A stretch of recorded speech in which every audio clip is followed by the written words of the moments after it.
I had a quick question here about consumer defense, and I wanted to get on it real quick. Okay. This is from a young lady in Estero. What do I do if I can no longer afford my bills and credit card companies are calling and threatening lawsuits? Could I go to jail? No. A credit card lawsuit, a judgment, they're all civil actions. Basically, a dispute between two parties is a civil action. Mary, you owe me debt.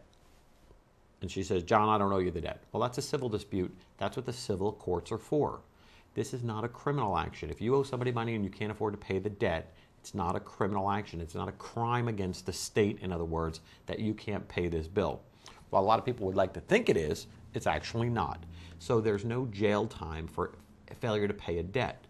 Where people get themselves into trouble is, let's say in the lawsuit process, they get a judgment and then they get a fact information sheet. That fact information sheet that comes says you have 45 days to fill it out. That's a rule.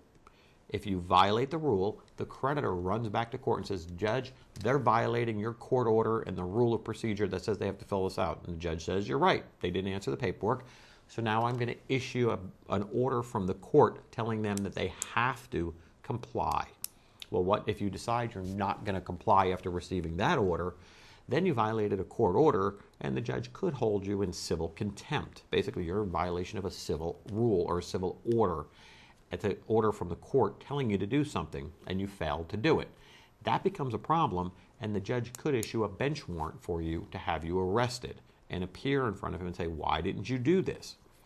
That order is usually enough to make things happen a lot more quickly. People decide, all right, I'm going to do this now because it's important to me.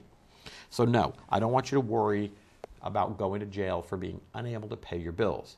I would encourage you, though, to seek the advice of counsel as to whether or not you have to pay them, or whether or not you should pay them, or whether or not you could work out a deal or payment schedule, or what your best option is. And there's a lot of good attorneys out there who can help you with those options. But again, you want to learn options. You don't want to just go to one attorney and say, okay, here's what I'm going to do, and that's it. Think about it.